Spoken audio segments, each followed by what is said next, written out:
Hey, hello, my YouTube friends.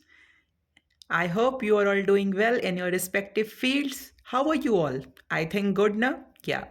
So, it's me, Shivik, and I am back with another more interesting topic. And this time, my topic is related to civil engineering, and that is a topic of environmental engineering. And that topic belongs to biological water quality parameters. In that, we are going to discuss today about the most probable number technique or the ambient technique. So, let's firstly start with the definition of ambient technique. What is ambient technique? So, the most probable number ambient technique is a method that is basically a method for estimating the number of bacteria in a food or a water sample, and this technique is having another name, and that is the method of Poisson zeros. We can say that most probable number technique और method एक ऐसा तरीका है laboratories में जो कि perform करते हैं for detecting the amount of bacteria or we can say for detecting the bacterial content in a food sample, in a water sample, or in a test sample. Mm, is it getting a bit boring? So why not to switch it some digital means in order to make it more interesting? And here it goes. So starting with the classification of bacteria based on the shape. The first one is cocci and that resembles the shape of a spear. The second one is bacilli that resembles the shape of a rod. The third one is spirilla that resembles the shape of a twisted rod. And the fourth, last but not the least, is vibrio that resembles the shape of a curve. So we have seen the classification of the bacteria based on shape, cocci, spear-shaped, bacilli, rod-shaped, spirilla, twisted, rod-shaped, and vibrio curve-shaped. Now we are going to the second classification, and that is on the basis of the supply of oxygen. As you can all see, this classification is on the basis of supply of oxygen. The first one is aerobic and the second one is anaerobic and third one is facultative. Aerobic, as we have already studied in our 8th, 9th and 10th classes as well, that what is an aerobic bacteria. So bacteria that needs oxygen for its survival is called as an aerobic bacteria. मतलब वो bacteria जिसको survival के लिए oxygen की requirement होती है, that is called as an aerobic bacteria. Important thing जो इसके बारे में याद रखने की चीज़ वो है कि aerobic के जो end products होते हैं that are basically carbonates and sulfates, CO3 minus and SO4 minus, and they are stable and unobjectionable in nature. Oh my god, it's not static, it's stable and unobjectionable in nature. ठीक है. And the second one is anaerobic bacteria. So bacteria that can survive in the absence of the oxygen is called as an anaerobic bacteria, and the product of anaerobic process, that is basically acids, alcohols and gases. And the thing to remember about this is that the product is unstable and that is objectionable as well. The third one is facultative bacteria. That means उस type के bacteria जिनको oxygen मिल जाए फिर तो भी survive कर लेंगे और नहीं मिले तो भी सर्वाइव कर लें. They are regarded as the facultative bacteria. Now we are moving on to our main topic, and that is testing of pathogens in laboratory, how the testing is done. So actually the testing of the pathogens are the diseases causing organisms. So directly testing the pathogens is not an easy work, or it's a very tedious as well as a costly procedure for that particular purpose. Instead of detecting the actual amount of pathogens present in the water sample, we go for the number of coliforms present in the water sample. Okay, and the coliforms are basically are of two types, E. coli and B. coli. We are concerned with E. coli. Okay. So starting with the experimental procedure of the test, here we are using five test tubes. The first test tube, that is the test tube number 1, that consists of a sample of the test sample to be tested, and it is having a volume of the sample is 10 ml. The second test tube which we are using is actually having a 1 ml test sample and 9 ml pure water. The third test tube that basically consists of 0.1 ml test sample and 9.9 ml water. The fourth test tube that basically consists of 0.01 ml test sample and 9.99 ml water. And the last, that is a fifth test tube that consists of 0.001 ml test sample and 9.999 ml water. So here we use 3 sets of tube. पहला set जो होता है उसमें 5 tubes होते हैं, और 5 tubes में जो सीरीज़ होता है ट्यूब्स का वो ऐसा होता है कि 10 ml के 5 ट्यूब्स होते हैं, फिर 1 ml के 5 ट्यूब्स होते हैं और 0.1 ml के 5 ट्यूब्स होते हैं. जो सेकंड सेट होता है उसमें भी 5 ट्यूब्स होते हैं ईच, मतलब 1 ml के 5 ट्यूब्स पे होते हैं, फिर 0.1 ml के 5 ट्यूब्स होते हैं और 0.01 ml के भी 5 ट्यूब्स होते हैं। फिर तीसरा सेट जो होता है उसमें भी 5 ट्यूब्स होते हैं, जिसमें 0.1 ml के 5 ट्यूब्स होते हैं, 0.01 ml के 5 ट्यूब्स होते हैं और 0.001 ml के 5 ट्यूब्स होते हैं। ऑल्दो कि हम उतना डीप में तो जा नहीं रहे एक्सपेरिमेंटल प्रोसेसर के लिए, फिर भी आपको मैं ब्रीफ कर देता हूँ कि बेसिकली करते क्या है एक्सपेरिमेंट में। तो ये जो टेस्ट होता है ambient test, that is basically performed in presumptive, 2 steps, एक होता है इसमें प्रिजम्पटिव टेस्ट और दूसरा होता है कन्फर्मेटिव टेस्ट। ठीक है, तो हम क्या करते हैं कि हम पर्टिकुलर टेस्ट ट्यूब लेते हैं, उस टेस्ट ट्यूब में हम लैक्टोज ब्रोथ ऐड करते हैं। Yes, you heard it right, lactose broth. फिर उस पर्टिकुलर टेस्ट ट्यूब में लैक्टोज ब्रोथ ऐड करने के बाद हम उसको इनक्यूबेट करते हैं for a period of 24 hours और at a temperature of 35 degree Celsius. अब उसके बाद से जब उसको इनक्यूबेट करने के बाद जब हम उसे निकालते हैं, then we see whether gas is release और not from the particular test tube. अगर उस पर्टिकुलर टेस्ट ट्यूब से गैस रिलीज हो रहा होता है तो उसको हम लोग पॉजिटिव कंसिडर करते हैं, और अगर नेगेटिव है, मतलब अगर गैस रिलीज नहीं हो रहा, that is basically considered as negative and that test tube is discarded. और अगर उससे गैस रिलीज हो गई है तो फिर से वापस से उसकी टेस्टिंग करते हैं, फिर उसको कन्फर्मेटिव टेस्ट के लिए भेजते हैं। और अगर गैस रिलीज नहीं हो रही होती है तो वापस से उसको इनक्यूबेट करते हैं at a certain temperature for a period of 24 hours. ठीक है, और ये प्रोसेस जो होता है ऐसे ही कंटिन्यू होता रहता है unless until we get gas release from a particular test tube. और अगर फिर भी गैस रिलीज नहीं होती है तो उसको हम लोग एलिमिनेट कर देते हैं, and that is we basically say that out of the 5 test tube, none of the test tube is going to give us the gas, and therefore we used to write there 0. Okay, तो ऐसे हम इस particular test को perform करते हैं। अब इसके numericals जो हैं गेट और ईएससी पॉइंट ऑफ व्यू के नज़रिए से काफ़ी इंपॉर्टेंट हैं। ठीक है, so let's move to some important numericals on this particular topic and how to handle them. Let's discuss. Okay, तो पहला न्यूमेरिकल यहाँ पे ये है कि calculate the most probable number for the given sets used a table provided by code. पहले मैं आपको क्वेश्चन समझा देता हूँ, फिर उसके बाद से सोल्यूशन पे जाएंगे। जैसे कि इस क्वेश्चन में क्या रखा है कि हमारे पास 3 सेट्स हैं, सेट 1 है, सेट 2 है और सेट 3 है। सेट 1 में हमारे पास टेस्ट ट्यूब्स कौन कौन से हैं? We are having 10 ml test tube, 1 ml test tube and 0.1 ml test tube. तो 10 ml के 5 हैं, इज इट क्लियर? 10 ml के 5 हैं, 1 ml के भी 5 हैं और 0.1 ml के भी 5 हैं। ये 322 का क्या मतलब है? 3222 का मतलब ये है कि 10 ml के 5 टेस्ट ट्यूब्स में से 3 टेस्ट ट्यूब्स ऐसे हैं जिनमें से गैस रिलीज हुई। मतलब 3 test tubes are such that they are giving us positive results. मतलब हमने 5 टेस्ट ट्यूब्स की टेस्टिंग की थी, 5 टेस्ट ट्यूब्स में लैक्टोज ब्रोथ ऐड करने के बाद, इनकबेशन करने के बाद 3 टेस्ट ट्यूब से गैस रिलीज हो रही है, यानी कि 3 हमारे पास पॉजिटिव रिजल्ट हैं, 2 नेगेटिव है जिनको हमने डिस्कार्ड कर दिया। 1 ml के 2 टेस्ट ट्यूब ऐसे हैं जिनमें से गैस रिलीज हुई, 0.1 ml के भी 2 टेस्ट ट्यूब ऐसे हैं जिनमें से गैस रिलीज हुई। फिर सेट 2 है 1 ml, 0.1 ml, 0.01 ml। हमने 5 टेस्ट ट्यूब्स लिए 1 ml के, जिसमें से 2 में से गैस रिलीज हुई, बाकी 3 ने नेगेटिव रिजल्ट दिए तो उनको डिस्कार्ड कर दिया। 0.1 ml के हमारे पास 5 टेस्ट ट्यूब्स हैं, उनमें से हमारे पास 2 जो हैं जिनसे गैस रिलीज हुई तो उनको हमने पॉजिटिव कंसिडर किया और बाकी 3 को डिस्कार्ड कर दिया। अब यहाँ पे ध्यान से देखो, मैंने पहले भी कहा था कि अगर गैस रिलीज नहीं होगी किसी भी टेस्ट ट्यूब से तो उस केस में आंसर वहाँ पे 0 लिख रखा होगा, जैसे कि इस केस में लिख रखा है। यहाँ पे 0.01 ml से जो 5 टेस्ट ट्यूब्स हैं उनमें से किसी भी एक टेस्ट ट्यूब से कोई भी गैस रिलीज नहीं हुई है। None of the test tube is going to give any kind of evolution of gas after a particular testing in the laboratory, and that for that particular purpose we have written here 0, क्योंकि 5 में से किसी भी test tube से gas release ही नहीं हुई तो इसलिए यहाँ पे 0 लिख रखा है। सेट 3 0.1 ml के 5 टेस्ट ट्यूब्स हैं जिनमें से 2 में गैस रिलीज हुई, 0.01 ml के 5 टेस्ट ट्यूब्स हैं जिनमें से किसी में भी गैस रिलीज नहीं हुई, सो 0, और 0.01 ml के 5 टेस्ट ट्यूब्स जिनमें से केवल एक में गैस रिलीज हुई। ये आपका क्वेश्चन का डेटा है, ये क्वेश्चन दे रखा है। अब हमें बोल रखा है कि इसके लिए एम्पियर निकालना है। कैसे निकालेंगे?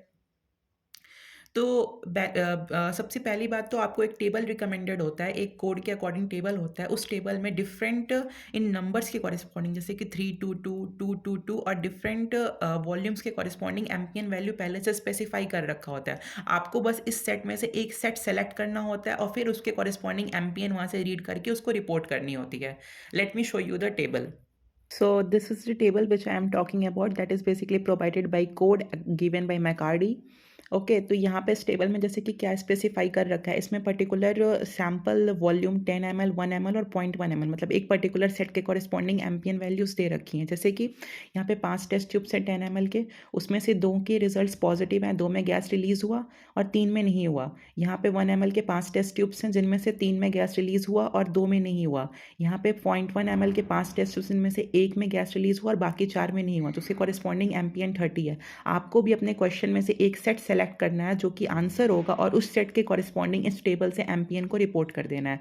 That is a simple task that you have to do. Okay, so moving. Okay, so देखो सबसे पहले हम क्या करेंगे, first of all we have to discard that particular set which consist of a zero value. ठीक है, मतलब उस पर्टिकुलर सेट को डिस्कार्ड कर देंगे जिनमें जीरो प्रेजेंट है। जैसे कि हमारा सेट वन में कहीं भी जीरो है नहीं है, मतलब हमारे टेस्ट में सारे टेस्ट ट्यूब से एटलीस्ट वन पॉजिटिव रिजल्ट तो आ ही रहा है, तो इसको हम अभी कंसिडर करके चलेंगे। सेट टू में एक है, so we will discard this, so put a cross sign there.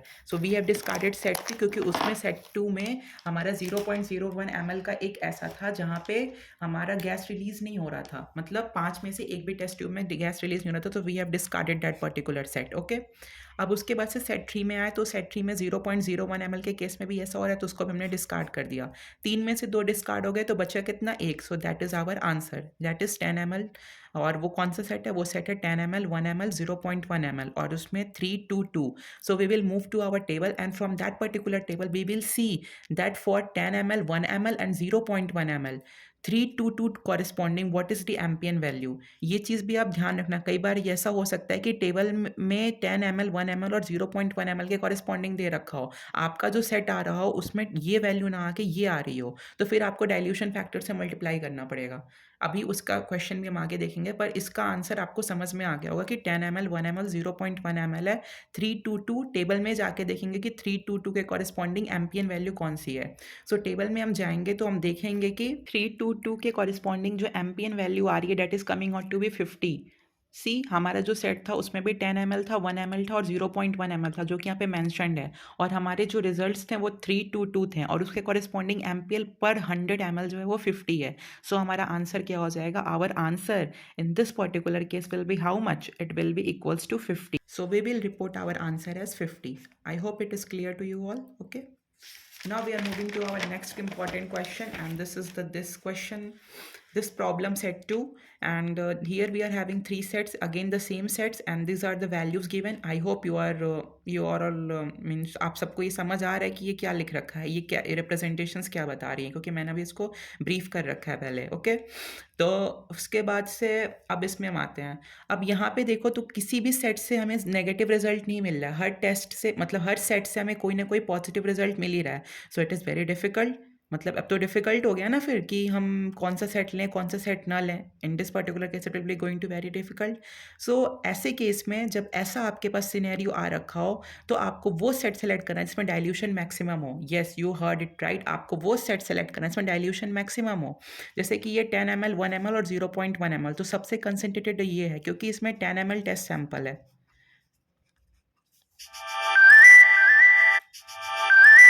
Test sample है। और 0.1 ml की बात करें तो इसमें जो है 0.1 ml टेस्ट सैंपल है and it is having almost 9.9 ml water.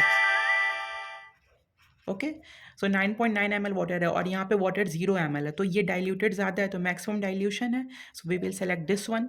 Okay, so our set is 215। अब अगेन हम टेबल पे मूव करेंगे। So what is the trick, maximum dilution.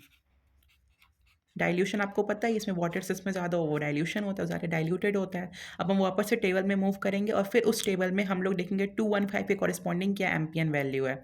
अब मैंने आपको एक चीज़ वहाँ बताई थी कि वहाँ पे टेबल था 10 ml 1 ml और 0.1 ml के कॉरेस्पॉन्डिंग। यहाँ पे हमारा सेट जो आ रहा है वो है 0.1 0.01 और 0.001 ml। तो हम देखेंगे कि डाइल्यूशन फैक्टर कितना आ रहा है, तो डाइल्यूशन फैक्टर कैलकुलेट करेंगे तो डाइल्यूशन कितना हो जाएगा, it will B 10 divided by 0.1, ऊपर नीचे 10 से मल्टीप्लाई कर दो, सो ये आ रहा है 100। मतलब कि जो भी आपका रिजल्ट आएगा ना उस टेबल से 10 ml 1 ml और 0.1 ml के कॉरेस्पॉन्डिंग उस रिजल्ट को 100 से मल्टीप्लाई कर लेंगे। सो एम्पियन हमारा हो जाएगा जो भी टेबल से रिजल्ट आएगा मल्टीप्लाई बाई 100। अब देखते हैं टेबल से क्या रिजल्ट आ रहा है। सो टेबल से जो रिजल्ट आएगा that is basically 25 corresponding to 215। So 25 into 100 it will be equals to 2500 and this is your ambient value। आप 25 टिक करके मत आना। आप इस चीज़ का ध्यान रखना कि वो टेबल 10 ml, 1 ml और 0.1 ml के लिए है। हमारा सेट जो आया है निकल कर वो 0.1, 0.01 और 0.001 ml है, जो कि इससे 100 टाइम्स ज़्यादा डाइल्यूटेड है, इसलिए हमें 100 से मल्टीप्लाई करना पड़ेगा for calculating the final MPN value. Okay. Problem set 3, इसमें बोल रखा है कि सेट 1, सेट 2, सेट 3 है। अब इसमें भी ये चीज़ देखो कि 0 हर सेट में प्रेजेंट है, तो डिस्कार्ड किसे करें? ये भी एक प्रॉब्लम हो गई भाई, कि अगर तीनों सेट्स में 0 प्रेजेंट है, तीनों सेट में अगर कोई ऐसे टेस्ट ट्यूशन से नेगेटिव रिजल्ट आ रहा है, तो हम डिस्कार्ड किसको करें और कंसिडर किसको करें? तो ऐसे केस में आपको क्या करना है, you have to follow 2 simple steps. पहला स्टेप, आपको उसको डिस्कार्ड करना है। डिस्कार्ड सेकेंड डाइल्यूशन,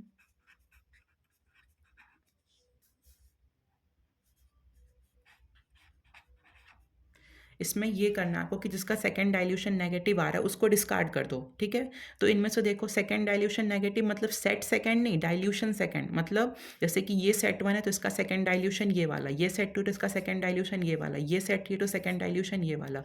अब देखो, इसका सेकंड डाइल्यूशन नेगेटिव है, ऑब्वियस है। अगर जीरो के अलावा कोई वैल्यू है तो it will B positive, how can it be negative? इसका देखो 4 है, ये नेगेटिव है? नो, पॉजिटिव है। ये जीरो है, जीरो मतलब नो गैस इवोल्यूशन, मतलब नेगेटिव रिजल्ट। सो हम इस सेट को क्या कर देंगे, डिस्कार्ड कर देंगे। अब बच गया सेट 1 और सेट 2। और दूसरा स्टेप इसमें ये होता है कि आप वो सेट सेलेक्ट करो जिसका डाइल्यूशन क्या हो, मिनिमम हो, मिनिमम डाइल्यूशन। पहले वाले क्वेश्चन में मैक्सिमम डाइल्यूशन था, यहाँ पे मिनिमम डाइल्यूशन है। डिपेंडिंग अपॉन दी प्रॉब्लम हमारा प्रोसेस भी चेंज होता है। सो मिनिमम डाइल्यूशन वाले सेट को सेलेक्ट करो। तो डाइल्यूशन किस में मिनिमम है, मैंने कहा था 10 ml test sample, 0 ml water. तो डाइल्यूशन मिनिमम किसकी है, इसकी। तो हमारा सेट कौन सा हो जाएगा, ये। तो क्या आ गया हमारा 2 2 0। अब हम वापस से टेबल पे मूव करेंगे और 2 2 0 के कॉरेस्पॉन्डिंग जो भी एम्पियन होगा उसको सेलेक्ट करके और उसको अपना आंसर रिपोर्ट कर देंगे। अब हम आ गए अपने टॉपिक के एंड में। सो कुछ इंपॉर्टेंट पॉइंट्स जो कि एमसीक्यूज़ के पॉइंट ऑफ व्यू से इंपॉर्टेंट, जैसे कि वाटर बॉर्न डिजीजेस, मतलब कौन सा पर्टिकुलर माइक्रो ऑर्गेनिज्म जो होता है, पैथोजन होता है, वो कौन सी डिजीज कॉज करता है। लाइक बैक्टीरिया, तो bacteria Salmonella typhi, that basically causes the typhoid fever, Salmonella typhi. Second cholera, that is basically caused by Vibrio cholerae bacterium. Okay. The third one is bacillary dysentery, okay, that is also caused by a bacteria, okay. And the second one is virus basically causes jaundice, that is caused by a virus named T hepatitis virus, and poliomyelitis, that causes polio. Okay. Protozoa that basically causes that causes amoebic dysentery. And nuisance causing bacteria, we are having there iron bacteria and sulfur bacteria. So आप जानते हो कई बार जो pipelines होती है उसमें जो पानी आ रहा होता है, अगर उसमें आयरन बैक्टीरिया प्रेजेंट होता है तो it will cause the corrosion of the inner walls of the pipe. तो वो चीज़ भी आपको इंपॉर्टेंट है जानना कि उसमें आयरन बैक्टीरिया प्रेजेंट है या नहीं, और that can be only estimated with the help of the MPN technique, ठीक है। और फिर सल्फर बैक्टीरिया, ये बैक्टीरिया जो होते हैं इनके मेटाबॉलिक एक्टिविटीज़ से जो मतलब मेटाबॉलिक एक्टिविटीज़ है भी परफॉर्म करते हैं, तो जो एसिड्स रिलीज होते हैं that is highly destructive to the concrete linings, concrete को डिस्ट्रॉय करते हैं और अदर स्ट्रक्चर्स को भी अफेक्ट करते हैं, तो ये भी ज़रूरी है डिटेक्ट करना। सो here our topics complete. I hope you all enjoyed my lecture. I tried to give my best whatever I can give to you all, and thanks for watching. Please subscribe, press the bell icon, and like, comment if you appreciate my work. Thank you. Have a good day.